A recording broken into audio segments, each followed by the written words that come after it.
everyone, it's Shelby and Beatrice from the Group Services Department at Geneva Center, and we're back for more Friday fun. Woo! Today we're going to be doing something a little bit different. We're going to be doing a tactile board.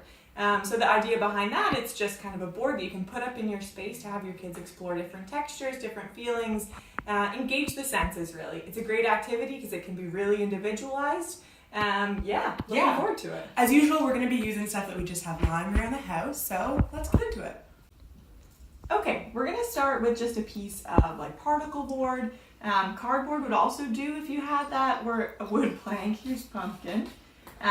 We've started by drilling some holes kind of throughout the board just to replicate kind of like a pegboard style. I'll drill one while we're here, just in the grid pattern. We have the bit on the end of the drill that makes the holes. All right, brace yourself, pumpkin.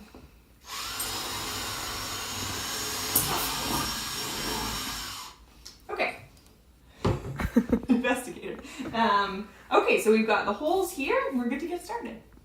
So the materials that you need to actually attach your stuff to the board are hot glue gun, string, wire, really anything to secure the stuff onto the board is fine, but this is what we have at the house, so let's get into it. Okay, so here's some of the things that we found around the house that we think would be cool on a tactile board. Essentially, we're just trying to find a variety of different textures. So we have some buttons and some little rocks that we're thinking of hot glue gunning on.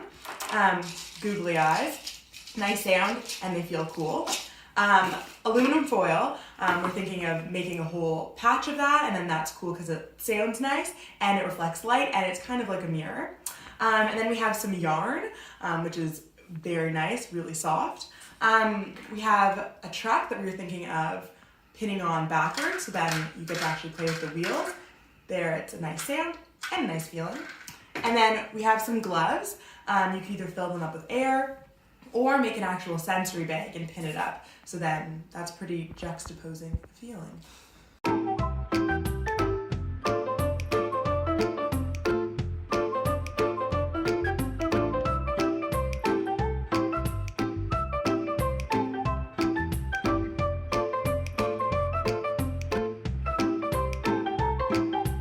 Okay, so we've been working on the board. We're about halfway done.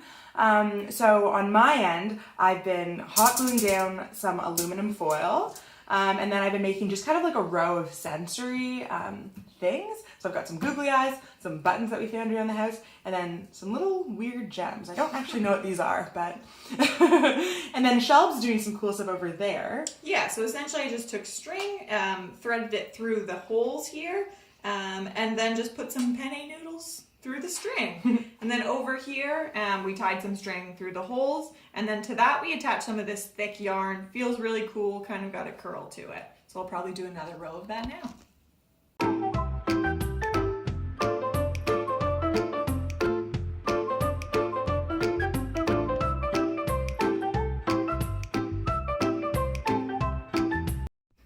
Okay, so up here we have our yarn, extra thick, extra soft.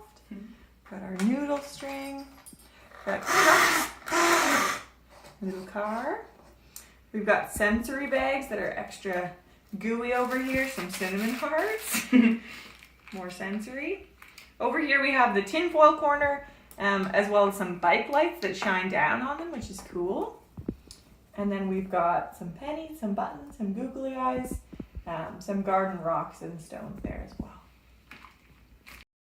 Okay, so this is the final product. I think it looks pretty cool. So essentially you could just hang this anywhere in your house if you wanted to, obviously within reach of the kids. But as with anything with moving parts, you just want to make sure that everything's really secured down. So however you go about that is up to you, but you just want to make sure that nothing falls off or ends up in mouths. But yeah, I think it looks pretty cool. Love it. Okay, thank you so much for tuning in. That's our tactile board. See you next time. Bye.